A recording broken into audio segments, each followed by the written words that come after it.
வணக்கம். Welcome to கதை திரட்டு audio books. இந்த வீடியோவில் நம்ம என்ன கதை கேட்க போகிறோம்னா, ஒரு பொய் சிறுகதை. நம்ம சேனலை இது வரைக்கும் சப்ஸ்கிரைப் பண்ணாதவங்க சப்ஸ்கிரைப் பண்ணுங்க. பக்கத்தில் இருக்கிற பெல் ஐக்கானை கிளிக் பண்ணி ஆல்ங்கிற ஆப்ஷனை ப்ரெஸ் பண்ணுங்க. ஸோ தட் நம்ம போடுற கதைகளை உடனுக்குடனே நீங்கள் கேட்கலாம். வாங்க கதைக்குள்ளே போகலாம். தேவநாதன் சார் பசுமலை கிராமத்தில் வந்திறங்கி மணியக்காரரின் பழைய பெரிய வீட்டை வாடகைக்கு எடுத்துக்கொண்ட போது கிராம மக்கள் அவரை அதிசய பொருளை பார்ப்பது போல பார்த்தனர். மணியக்காரர் ராஜுவே அவரை கேட்டுவிட்டார். ஏன் சார், நீங்க மும்பையை விட்டு இந்த வயசுல தன்னந்தனியா இந்த குக் கிராமத்துல வந்து குடியேறீங்க? உங்களுக்கு குடும்பம் கிடையாதுன்னு உங்களை கூட்டியாந்தவங்க சொன்னாங்க. அப்ப கூடி உங்க மாதிரி வசதியானவங்களுக்கு பெரிய பெரிய அது என்ன சொல்றாங்க, ஓல்டேஜ் ஹோம்னு இருக்குதுங்களாமே, அங்க எல்லா சௌகரியங்களும் கிடைக்குதாமே, அங்க போகாம ஏன் இந்த ஊரை தேடி பிடிச்சீங்க என்றார் வியப்புடன். தேவநாதன் புன்னகை செய்தபடி பதில் சொன்னார். வாஸ்தவந்தா ராஜு, ஆனா அங்க போக எனக்கு விருப்பம் இல்லை. அங்க என்னை போல இன்னும் எத்தனை கிழம் கட்டைகள் இருக்கும். அவங்க கூட இருந்து என்ன பண்ணணும்? இந்தியாவின் இதயம் கிராமங்களில்தான் உள்ளன என்று அன்று காந்திஜி சொன்னார். அதனால்தான் குறைந்தபட்சம் வயதான இறுதி காலத்திலாவது இந்த மாதிரி கிராமத்தில் போய் வாழலாம். அந்த காந்திஜி சொன்ன இதயத்தை புரிஞ்சுக்கலாம்னு வந்தேன்னு வச்சுக்கோங்களேன். அது எல்லாம் சரிதாங்க. உங்க பொருட்கள்ல புத்தகங்கள் தானே ஏராளமா இருக்கு. இத்தனையுமா நீங்க படிச்சீங்க, இல்ல படிக்க போறீங்க என்றார் ராஜு ஆச்சரியத்துடன். தேவநாதன் வாய்விட்டு சிரித்தார். படித்தவை படிக்காதவை மீண்டும் படிக்க வேண்டியவை என்று எல்லாம் தான் ஐயா, கல்விக்கு கரையேது என்றார். ராஜுவுக்கு அவர் பேசியது ரசிக்கவில்லை, புரியவும் இல்லை. சரிங்க, உங்களுக்கு உதவி செய்ய 2 பசங்களை அனுப்புறேன். தினம் எங்க வீட்டில இருந்து உங்களுக்கு சாப்பாடு நீங்க கேட்டபடி அனுப்பிச்சுடுறேன் என்று கிளம்பினார். மணியக்காரர் சென்ற அரை மணிக்கெல்லாம் 16 20 வயது மதிக்கத்தக்க 2 பையன்கள் வந்தனர். கிராமத்து பிள்ளைகள் என்பதும் உழைப்பாளிகள் என்பதும் பார்த்தாலே தெரிந்தது. உங்கள் பெயர் என்ன தம்பிகளா என்றார். சற்று மாநிறத்தில் உயரமாக இருந்தவன் கமல் என்றான். அவனுக்கு 20 வயதிருக்கும். சிறியவன் விஜய் என்றான். தேவநாதன் புன்னகை செய்தார். சினிமா நுழையாத இடங்களே கிடையாது என்று எண்ணிக்கொண்டார். மேஜை, நாற்காலி, கட்டில், பீரோ, மின் விசிறி என்ற சில பொருட்களை தவிர தேவநாதனுடன் கட்டுக்கட்டாக நிறைய புத்தகங்கள் இருந்தன.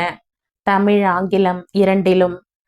இவைகளைத்தான் நீங்கள் தனித்தனியாக பிரித்து ஹாலில் உள்ள ஷெல்ஃபில் அடுக்க வேண்டும் என்றார். அவர்கள் இருவரின் கண்களும் வியப்பில் விரிந்தன. இத்தனை புத்தகங்களும் நீங்க படிக்கவா இல்ல படிச்சதா என்று கேட்டனர்.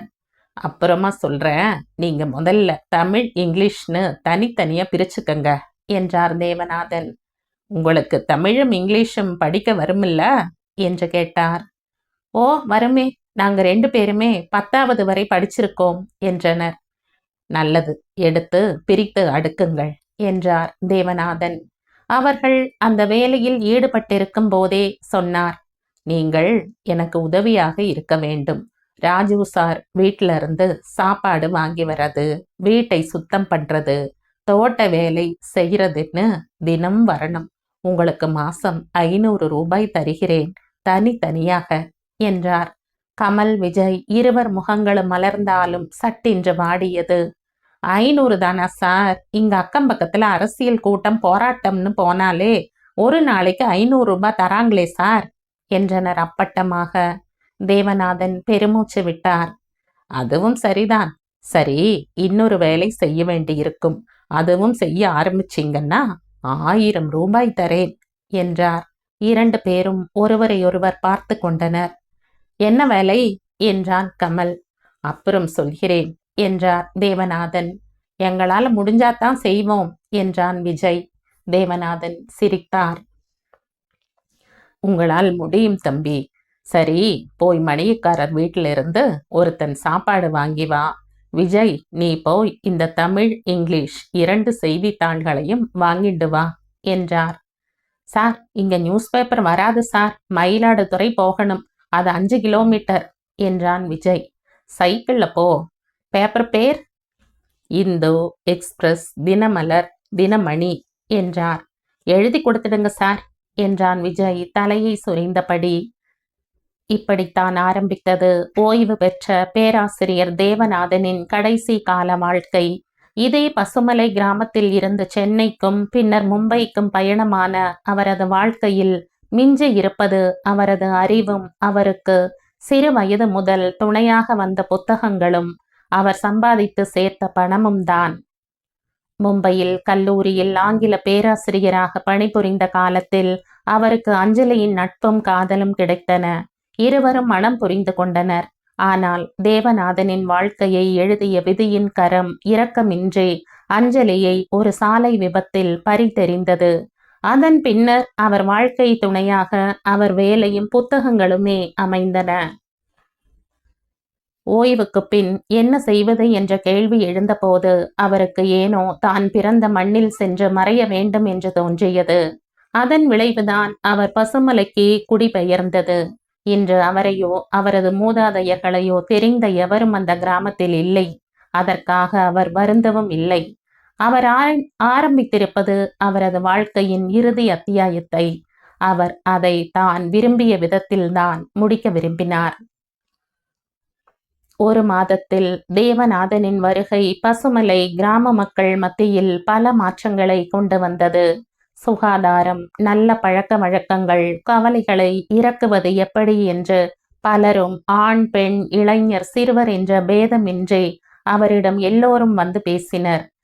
சில சிறு சிறு செலவுகளுக்கு தேவையான கடன் அவரிடம் கிடைத்தது.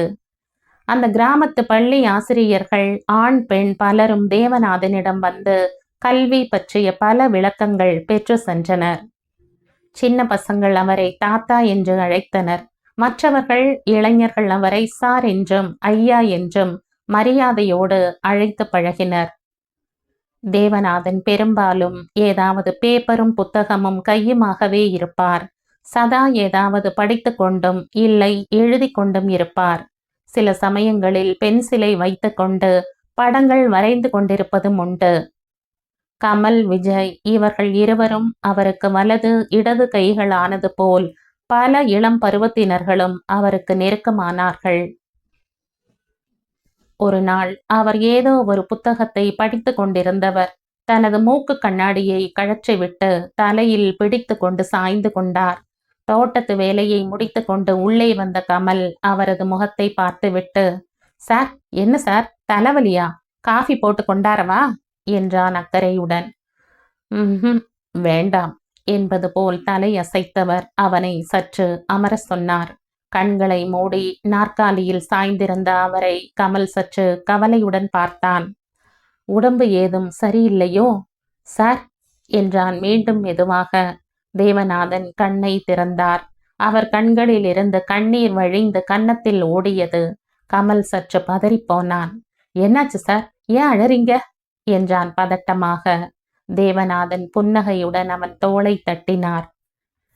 என் கண்களில் வயதானதால் புரை தோன்ற ஆரம்பித்திருக்கிறது. அதனால் என்னால் படிக்க முடியவில்லை. முயற்சியுடன் படித்தால் கண்களில் நீர் வருகிறது, அதுதான். டாக்டர் கிட்ட காட்டுங்களேன். காட்டிவிட்டேன். அது நன்கு முற்றியதும் தான் எடுக்க வேண்டும் என்கிறார். எனக்கு படிக்கிறது ரொம்ப சிரமமாக இருக்கிறது. நீ எனக்கு ஒரு உதவி செய்வியா என்றார். சொல்லுங்க சார். தினம் நீயும் விஜயும் எனக்கு 1 மணி அல்லது 2 மணி நேரம் நான் தரும் புத்தகத்தை உரக்க சத்தமாக படித்து காட்ட வேண்டும். கமல் சிரித்தான். அவ்வளவுதானே? தமிழ் புத்தகம்னா சரி, இங்கிலீஷ் படிக்க வராதுங்களே. இங்கிலீஷ் போகட்டும், அதை பின்னால் பார்த்துக்கலாம். தமிழ் படிப்பியா? அப்படியானால் நான் அன்று சொன்னது போல் உங்கள் 2 பேருக்கும் 500 ரூபாய் கூடுதலாக சம்பளம். அவ்வளவுதானே? நிச்சயம் படித்து காட்டுகிறேன். முதலில் படிக்க தொடங்கிய தினமலர், வாரமலரின் சிறுகதைகள், கட்டுரைகள் படிக்கவும் புரிந்து கொள்ளவும் சுலபமாக இருந்தன. கமல் உற்சாகமாக சொல்லிவிட்டானே தவிர அவர் பின்னர் தந்த ராஜாஜியின் ராமாயணத்தை அவனால் முறையாக பதம் பிரித்து படிக்க வரவில்லை. சில வடமொழி சொற்கள் வாயில் நுழைய மறுத்தன.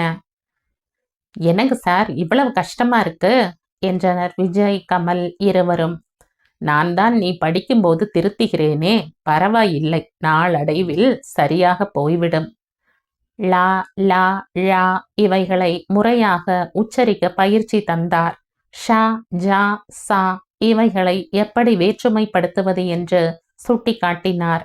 இதனிடையில் குட்டி குட்டி கதைகளாக அமைந்த ராஜாஜியின் ராமாயணமும் மகாபாரதமும் அவர்கள் மத்தியில் கொஞ்சம் ஆர்வத்தை தூண்டத் தொடங்கியது. சில கட்டங்களில் அவர்களே அந்த பாத்திரங்கள் பேசுவது போல உணர்ச்சியுடன் படிக்கத் தொடங்கினர். இவை கதைகள் என்பதாலும் உறக்க வாசிப்பதாலும் முதலில் குழந்தைகள் என்று தொடங்கினாலும் சற்று பெரியவர்கள் கூட வந்தமர்ந்து இவர்கள் படிப்பதை கேட்கத் தொடங்கினார்கள். இவர்கள் படிப்பதையும் மற்றவர்கள் கேட்டு ரசிப்பதையும் கண்டு இதர பையன்கள், பெண்கள், ஏன் சில நடுத்தர வயதினர் கூட வலிய வந்து படித்து காட்டத் தொடங்கினர். சிறிய கதைகளில், கட்டுரைகளில் தொடங்கிய இந்த வழக்கம் மெதுவாக தேவநாதனின் நிலவரையில் இருந்த பல தமிழ் புத்தகங்கள் பசுமலை கிராமத்து மக்கள் மத்தியில் அரங்கேறின. மு. வரதநாசனாரின் கதைகள், கல்கையின் எழுத்துக்கள், தேவனின் நகைச்சுவை, நா. பார்த்தசாரதியின் லட்சியங்கள், அகிலனின் கதாபாத்திரங்கள், ராஜம் கிருஷ்ணனின் மண்ணின் மைந்தர்கள், ஆர். சூடாமணியின் நிஜமான மனிதர்கள், ஜெயகாந்தனின் ஆழமான கருத்துக்கள் என்று பல பிரபல தமிழ் எழுத்தாளர்களின் கதைகள் கொஞ்சம் கொஞ்சமாக பிரபலமானது. தடங்கல்களுடன் தொடங்கிய இந்த எளிய மக்களின் படிப்பு செந்தமிழும் நாப்பழக்கம் என்ற வகையில் நாளடைவில் திருத்தப்பட்டது, தெளிவு பெற்றது. அது அவர்களின் பேச்சில், எண்ணங்களில் வெளிப்படத் தொடங்கியது. தேவநாதன் இப்போதெல்லாம் தானே படிப்பது இல்லை, எழுதுவதும் இல்லை. பசுமலை கிராம இளைய தலைமுறை அவருக்கு எல்லா உதவிகளையும் செய்ய தயாராக இருந்தது.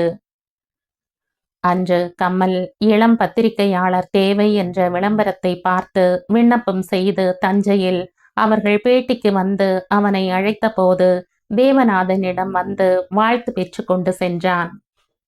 மாலையில் மிகுந்த மலர்ச்சியுடன் வந்து, என்னை தேர்ந்தெடுத்து விட்டாங்க சார், அடுத்த மாசம் சென்னையில பயிற்சியாம் என்றான் தேவநாதனிடம் மகிழ்ச்சியுடன். தேவநாதனும், நல்லது, உன் எழுத்து துறையில் பிரவேசிக்க வேண்டும் என்ற ஆசை நிறைவேறுகிறது இல்லையா என்றார். ஆமாம் சார், ஆனா அது உங்களால தான். என்னாலையா? ஆமா சார், உங்களுக்கு படித்து காட்ட ஆரம்பித்ததிலிருந்து தானே எனக்கு எழுத வேண்டும், நிறைய படிக்கணுங்கிற ஆசை உண்டானது. நான் ஊரை விட்டு போனாலும் உங்களுக்கு படித்து காட்ட நிறைய பசங்க இப்ப வந்துட்டாங்கல்ல என்றான். அவசியம் இல்ல கமல், நானாகவேயும் படித்து கொள்வேன் என்றார் தேவநாதன் சிரித்தபடி. எப்படி சார், உங்க கண் ஆபரேஷன் இன்னும் நடக்கலையே, எப்படி படிப்பீங்க என்றான் கமல் கவலையுடன்.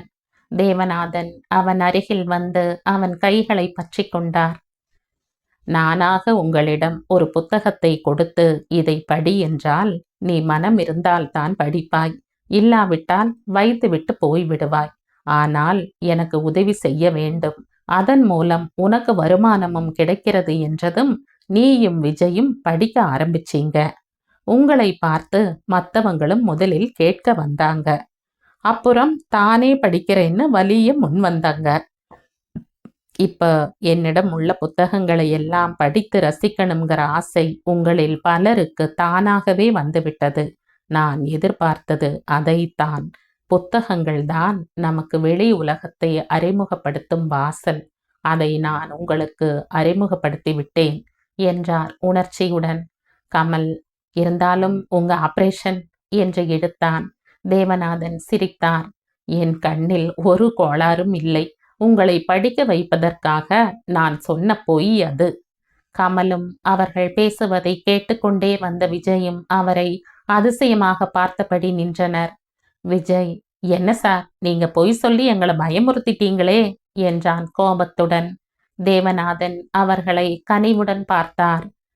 பலருக்கு நல்லது நடக்கும் என்பதற்காக ஒரு பொய் சொன்னால் தப்பில்லை என்று யார் சொல்லியிருக்கிறார் தெரியுமா என்று கேட்டார். தெரியும் சார் என்ற இருவரும், இதேபோல் எங்களை இங்கிலீஷ் புத்தகங்களையும் படிக்க வைங்க சார், என்றனர் ஆர்வத்துடன். நிச்சயமாக, அதுதான் என் அடுத்த வேலை என்றார் தேவநாதன் மகிழ்ச்சியுடன். வெளியே செல்ல திரும்பிய இருவரும் ஏதோ நினைத்து கொண்டவர்கள் போல அவரை பார்த்தனர். சார், நாங்க உங்களை கட்டிக்கலாமா என்று கேட்டனர் குரல் தழுதழுக்க. தேவநாதன் கண்களிலும் நீர் ததும்ப அந்த இரு இளைஞர்களையும் சேர்த்து இழுத்து அணைத்து கொண்டார்.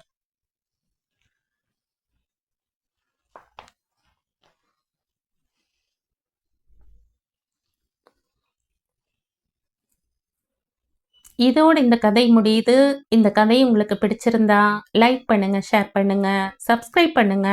மற்றும் ஒரு இன்ட்ரெஸ்டிங்கான கதையோட அடுத்த வீடியோல சந்திப்போம். பாய். தேங்க்யூ.